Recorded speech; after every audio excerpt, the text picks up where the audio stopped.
Thank you for tuning in to Faith Connection. Gracias por sintonizarnos en la conexión de fe. Obrigado por sintonizar a Conexão da Fé. Herzlich willkommen zu Glaubensverbindungen, wo wir dir helfen, mit Gott in Verbindung zu kommen. Ich bin Ndjboue, Missionar in Deutschland, genau gesagt in Niederrauch. Und heute das Thema heißt Karriereplanung für den Himmel. Karriereplanung für den Himmel. Und es wird heutzutage sehr viel über Karriereplanung gesagt. Und wir planen Karriere und das ist gut. Wir planen Karriere für unsere Kinder. Wir planen Karriere für uns selber. Und wir wollen Fortschritt machen in der Firma, bei der Arbeit, Vorgesetzte, Manager. Und jeder will Karriere machen. Aber was ist mit der Karriere für den Himmel? Denn du wirst viel mehr Zeit in der Ewigkeit verbringen, als du je auf Erde verbracht hast. Und so Jesus lehrt uns, wie wir Karriereplanung durchführen für den Himmel. So lass uns dazu eine Bibelstelle anschauen. In Matthäus Kapitel 18. Zu jeder Stunde traten die Jünger zu Jesus und sprachen, wer ist wohl der Größte im Reich des Himmels? Und Jesus rief ein Kind herbei, stellte es in ihre Mitte und sprach, wahrlich, ich sage euch, wenn ihr nicht umkehrt und werdet wie Kinder, so werdet ihr nicht in das Reich des Himmels kommen.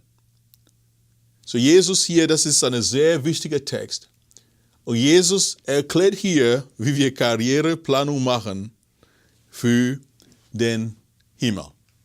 Und er sagt, wer nun sich selbst erniedrigt wie dieses Kind, der ist der Größte im Reich des Himmels. Wer nun sich selbst erniedrigt wie dieses Kind, der ist der Größte im Reich des Himmels. Lass uns beten.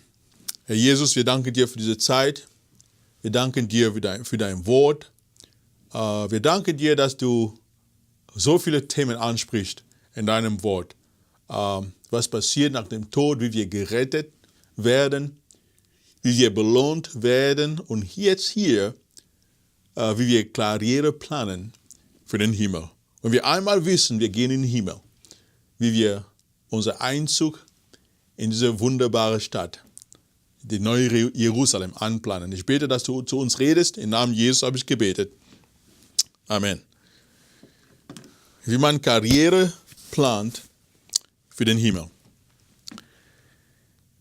Nun, wir wollen alle Karriere machen und wir sehen Wettkämpfe in der Gesellschaft. Politiker kämpfen gegeneinander, um Parteivorsitzende zu sein. Die kämpfen gegeneinander, um Kanzlerin zu werden. Es gibt Kampf in der Firma, weil jeder will Vorgesetzter werden, wenn ein neuer Platz auf dem Spiel kommt für einen neuen Chef. Oder in einer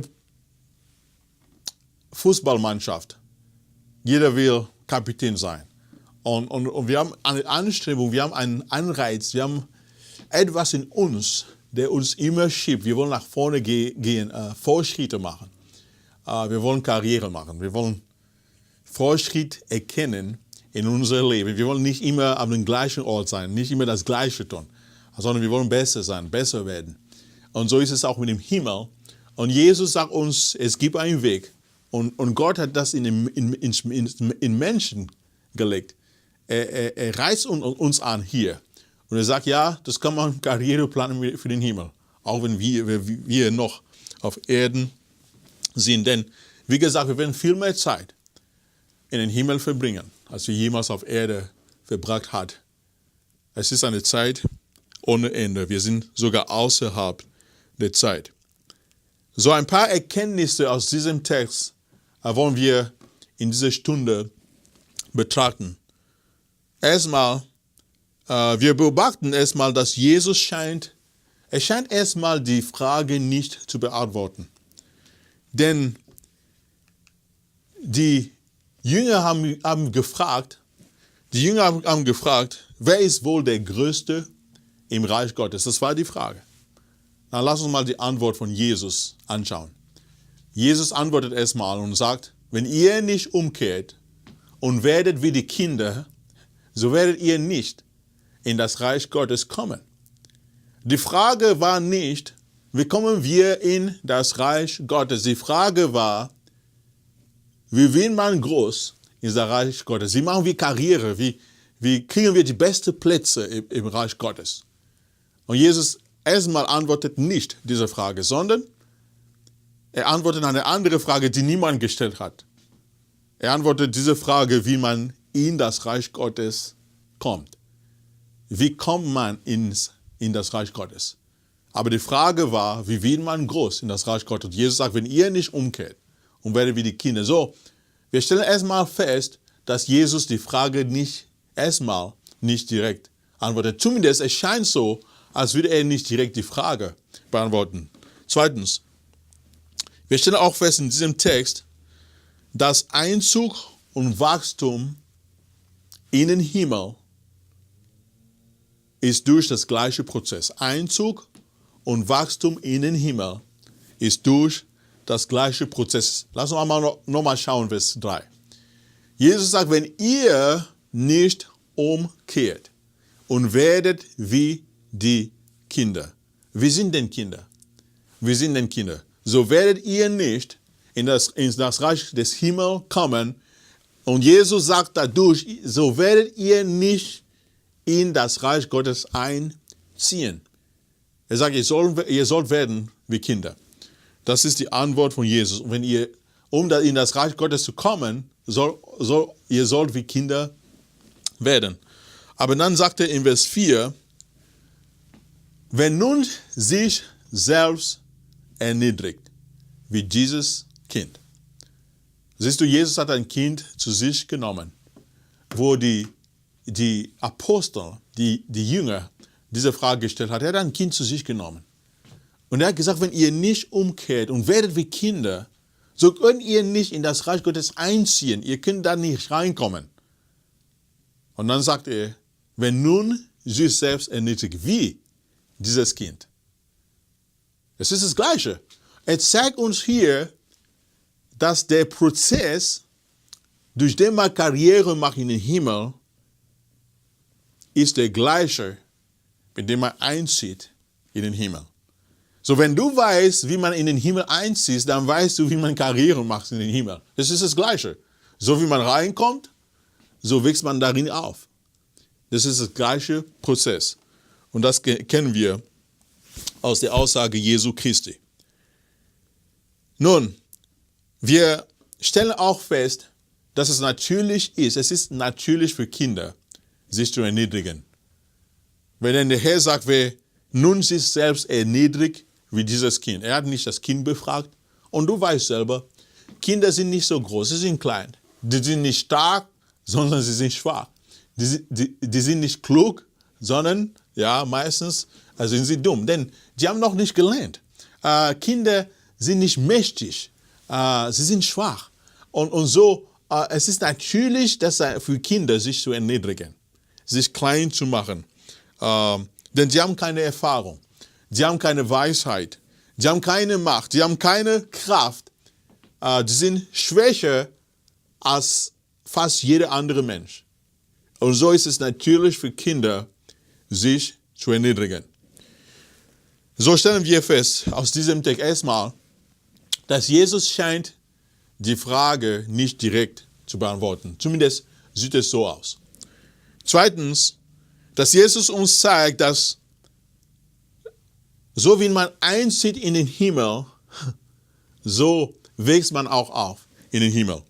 Drittens, der Herr Jesus uns zeigt in diesem Text, dass dass es natürlich ist für Kinder, sich zu erniedrigen. Das ist auch unsere menschliche Erfahrung. Wir sehen das auch in unserem eigenen Leben.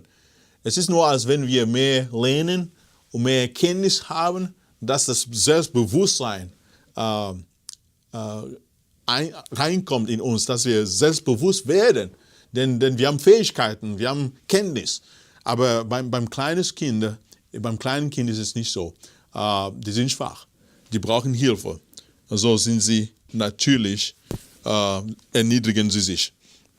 Und die vierte Feststellung aus diesem Text ist, dass niemand wird vergeben, solange er stolz bleibt.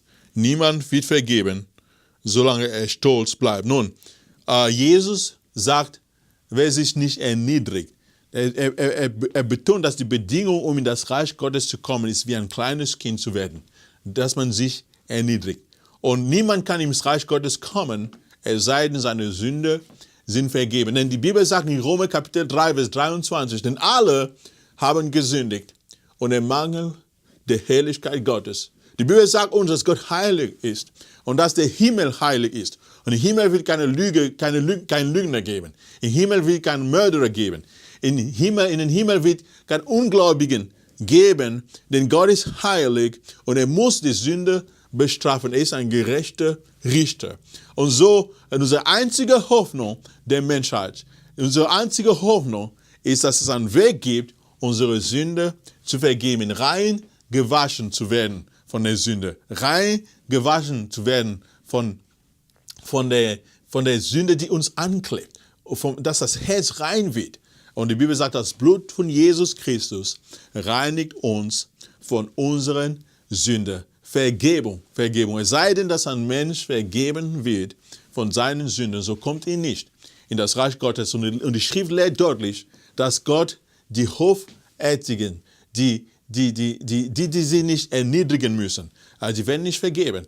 Um Vergebung zu bekommen, muss man sich erniedrigen. Und das ist so deutlich von der Schrift. Johannes Kapitel 9, Vers 39. Johannes Kapitel 9, Vers 39. Und Jesus sprach, ich bin zum Gericht in dieser Welt gekommen. Ich bin zum Gericht in dieser Welt gekommen. Er ist der Richter. Er ist der Richter aller Menschen. Und wir kennen in Offenbarung, dass alle Seelen werden vor ihm stehen. Und er wird Menschen richten nach ihren Werken. Ich bin zum Gericht gekommen, sagte Herr Jesus Christus, damit die nicht sehen, sehen werden. Und die, welche sehen, blind werden. Und dies hörten etliche der Pharisäer. Nun, die Pharisäer, sie glaubten nicht an Jesus Christus. Und in dieser Geschichte wurde Jesus hatte einen Mann geheilt. Ein Blinder hat er sehend gemacht. Und die Pharisäer haben sich empört und die haben gesagt, wie kann Jesus sowas machen am Sabbat? Wie kann er einen Mann heilen? Und die wollten Jesus umbringen, die wollten ihn ermorden. Die wollen ihn weghaben. Denn die haben seine Autorität nicht angenommen, nicht akzeptiert. Sie waren stolz auf ihre guten Werke.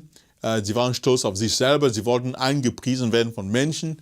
Und Jesus war Konkurrenz für denen. Sie haben ihn nicht geglaubt. Die waren stolz. Sie dachten, wir sind keine Sünder. Wir sind besser als andere Menschen. Und sie hörten, was Jesus gesagt hatte. Und die bei ihm waren. Und die sprachen zu ihm, zu Jesus, sind denn auch wir blind? Sind denn auch wir blind? Jesus sprach zu ihnen, wenn ihr blind wärt, so hättet ihr keine Sünde. Nun sagt ihr aber, wir sind sehen, deshalb bleibt eure Sünde. Deshalb bleibt eure Sünde. Und meine lieben Freunde, wenn deine Sünde bleibt, kommst du nicht in den Himmel, denn Sünde kann nicht in den Himmel kommen. Und Jesus sagt, wenn ihr nicht wie dieses Kind werdet, dann werdet ihr nicht in den Himmel kommen. Er sagt, wenn ihr sagt, wir sind sehen, weil ihr sagt, wir sind sehen, deshalb, sagt er, bleibt eure Sünde.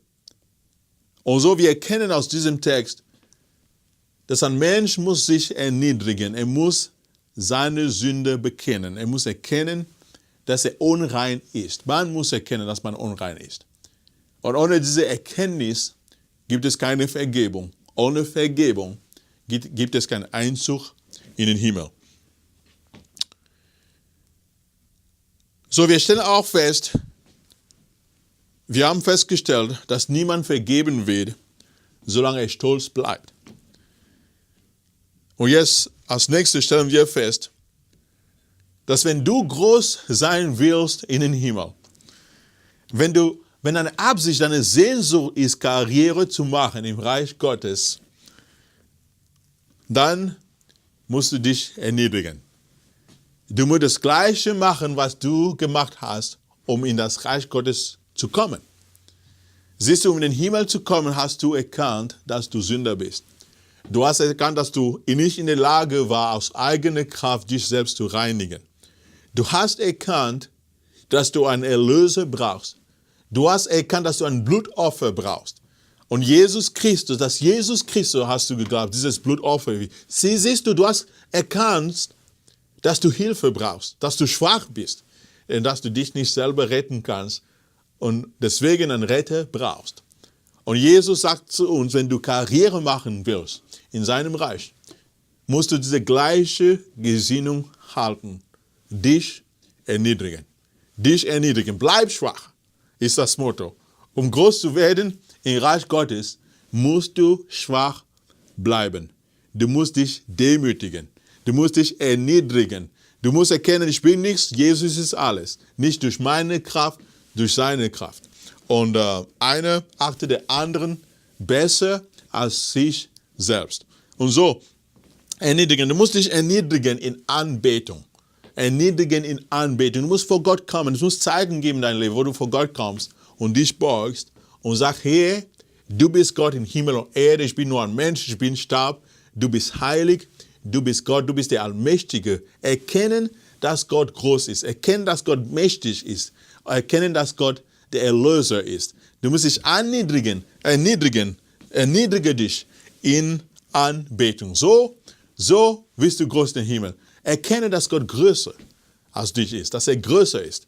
Und so erniedrigst du dich in Anbetung. Erniedrigen. Wir erniedrigen. So erniedrige dich durch Bekenntnis deiner Sünden. Siehst du, wenn du vor Gott kommst und sagst, hey Jesus, du bist der Allmächtige, du bist der Größte. Was du erkennst, ist, dass du schwach bist.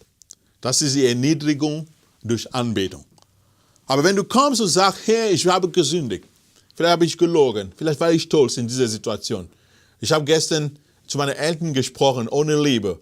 Oder zu meiner Schwester, zu meinem Arbeitskollegen. Und ich habe eine Möglichkeit gehabt, das Evangelium zu verkündigen. Und ich habe das verpasst. Ich habe den Heiligen Geist nicht zugehört. Wenn du diese Sünde, diese konkrete Sünde bekennst, sag Gott, an diesem Punkt habe ich gesündigt. Was wir dann machen in solchen Fällen, ist, dass wir uns erniedrigen durch Sündenbekenntnis. Wir sagen Gott, ich bin unrein, du bist rein. Wir sagen Gott, du siehst alles. Du siehst mein Herz und du weißt schon, dass ich ein Sünder bin. Und das ist Erniedrigung durch Sündenbekenntnis. Wie soll man sich erniedrigen? So erniedrige dich in Anbetung. Sag zu Gott, du bist groß. Erniedrige dich durch Sündenbekenntnis. Sag zu Gott, ich habe gesündigt, du bist heilig. Erniedrige dich durch Annehmen der Wahrheit. Durch Annehmen der Wahrheit. Das heißt, wenn du das Wort hörst, dass du Gott sagst, du hast recht. Du hast recht. Aber weißt du, sehr oft, ich hab einen Prediger vor vielen Jahren gehört. Und er hat so eine erstaunliche Aussage da ausgesprochen. Er hat gesagt, sehr oft stimme ich nicht überein mit Gott. Es ist oft so, dass Gott und ich, wir sind nicht der gleiche Meinung. Wie kann es sein? Er sagt, ja, aber ich tue immer, was Gott sagt. Ich folge seiner Meinung. Obwohl ich nicht einverstanden bin, ich tue das, was ihm gefällt. Das heißt, ich denke nicht wie Gott. Ich lese die Bibel und ich denke über die Situation meines Lebens. Ich denke, ich muss diesen Weg nehmen. Die Bibel sagt, nee, du musst den anderen Weg nehmen. Dann bin ich nicht einverstanden. Ich sage nie, das stimmt nicht, das kann nicht sein. Aber ich entscheide mich, Gott, du hast recht und ich habe nicht recht. Du bist weise, ich bin nicht weise. Du kennst den Weg, ich kenne den Weg nicht. Und das ist Erniedrigung. Erniedrigung durch Erkenntnis, durch Annehmen der Wahrheit. Wenn du sagst, Gott, ich verstehe nicht deinen Weg. Ich bin nicht einverstanden, aber ich nehme es an. Ich nehme es an in meinem Leben. Ich erkenne, dass du die Wahrheit bist. Ich erkenne, dass du Recht hast. Das, was du sagst, ist die Wahrheit. Obwohl meine persönliche Meinung ganz anders ist. Aber ich werde deinem Weg folgen. Nun, wie soll man sich erniedrigen, wenn du Karriere machen willst im Reich Gottes? Erniedrige dich in Anbetung. Erniedrige dich in Anbetung. Erkenne, dass Gott groß ist, dass er allmächtig ist, dass du nur Staub bist. Und du sollst auch vor ihm sagen, du kommst und sagst, Herr, du bist groß, ich bin klein, du bist mächtig, ich habe eine beschränkte Macht. Du bist allmächtig. Und bete Gott an, erniedrige dich durch Anbetung. Und wie soll man sich erniedrigen? Du sollst dich erniedrigen durch Sündenbekenntnis. Kommt jeden Tag, wir sollen kommen vor Gott und sagen, hier, an diesem Punkt habe ich gesündigt. Konkret und nicht, hey, im Allgemeinen, vergib mir meine Sünde. Nie, konkret zu sagen, wo ich gesprochen habe, das war falsch. Wie ich mich ausgedrückt habe, das war falsch. Sich erniedrigen durch Sündenbekenntnis. Zu sagen, hey, du bist heilig, ich bin unrein. Wie soll man sich erniedrigen? Erniedrige dich durch Annehmen der Wahrheit. Jedes Mal, wenn du eine Predigt hörst, und es kommt aus der Bibel, aber du bist persönlich nicht einverstanden, du musst dich beugen in deinem Herzen. Und sage, Herr, ich bin nicht einverstanden, aber du hast recht. Du bist die Wahrheit. Du bist die Wahrheit, du kennst die Wahrheit. So erniedrige dich durch Annehmen der Wahrheit. Erniedrige dich letztens durch Gehorsam. Dass du sagst, ich werde das tun, was Gott mir befiehlt. Siehst du, wenn du erkennst, dass das heißt, du erkennst, dass Gott weise ist. Dass du sagst, hey, du hast mehr Weisheit, als ich habe. Die Bibel sagt in der Schrift, Gott sagt, mein Weg ist höher als eure Wege. Mein Weg ist höher als eure Wege, so hoch, als der Himmel ist über die Erde. Und siehst du, wenn du dich beugst und sagst, Gott, du hast die Wahrheit, der nächste Schritt der Erniedrigung. Und sage, ich werde es tun, was du befehlst. Ich werde deinen Willen tun, obwohl ich das nicht ganz verstehe, obwohl es nicht schlüssig ist für mich. Aber trotzdem, ich werde das tun, was du willst, denn ich erkenne, dass du weise bist und ich nicht weise. Und so, ich verlasse mich auf deine Weisheit. Das ist Erniedrigung. Erniedrigung durch Annehmen der Weisheit Gottes, durch Gehorsam. So, wie man groß im Reich Gottes, nun, du wirst groß, wie du reingekommen bist. Du musst dich erniedrigen. Aber wie soll man sich erniedrigen? Erstmal erniedrige dich, um gerettet zu werden überhaupt. Dass du sagst, hey, ich bin ein Sünder, aber du bist der Erlöser. Und ich brauche deine Errettung, ich brauche deine Gnade. Herr Jesus, komm und rette mich. Ohne dich kann ich nicht gerettet werden. Das ist Erniedrigung. Und so wirst du gerettet, so kommst du in den Reich Gottes. Aber wie wächst du im Reich Gottes? Wie machst du Karriere im Reich Gottes? Wie machst du Karriere in dem Himmel? Durch Erniedrigung. Du erniedrige dich in Anbetung. Herr, du bist groß, ich bin klein. Erniedrige dich durch Bekenntnis deiner Sünde. Herr, du bist heilig, ich bin unrein. Erniedrige dich durch Annehmen der Wahrheit. Herr, du hast recht. Ich bin im Unrecht. Ja, dein Weg ist der richtige Weg. Du hast die Wahrheit. Erniedrige dich durch Gehorsam. Herr, ich werde das tun, was du befiehlst, ob es mir gefällt oder nicht, ob es einfacher ist oder schwer, ob es mir sinnvoll erscheint oder nicht. Ich werde deinen Willen tun.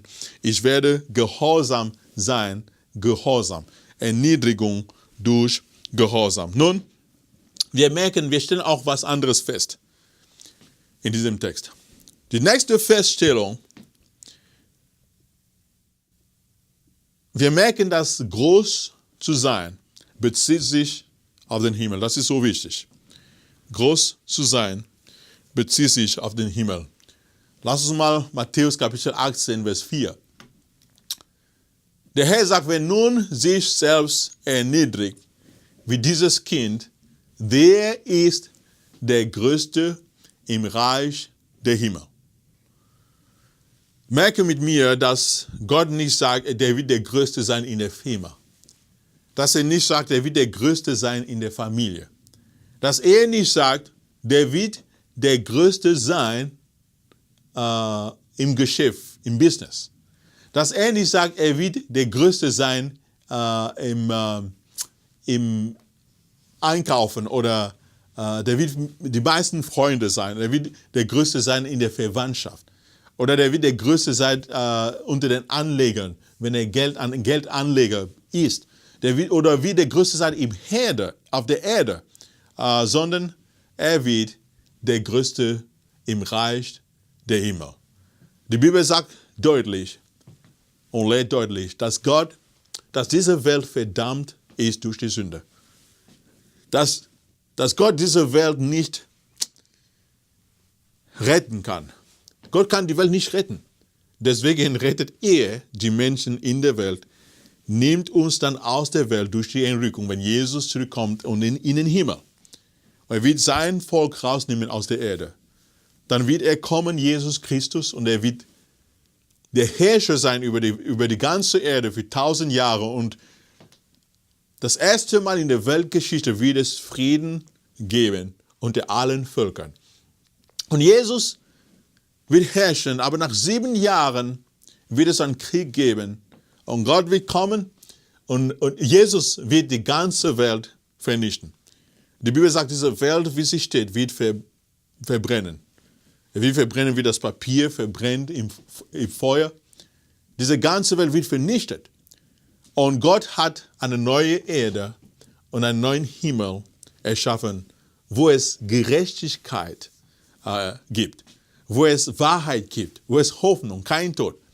Und so ist die Botschaft deutlich, wo Jesus sagt, wer nun sich selbst erniedrigt, der ist der Größte. Wo? Nicht auf dieser verdammte Planet, nicht auf dieser Erde, wo es Sünde gibt, no, im Reich der Himmel.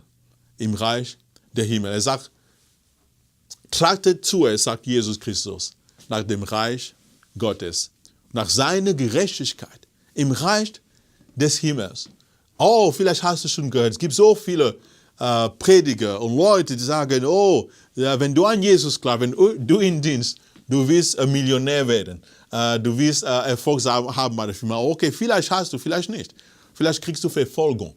Vielleicht wird es streng und hart.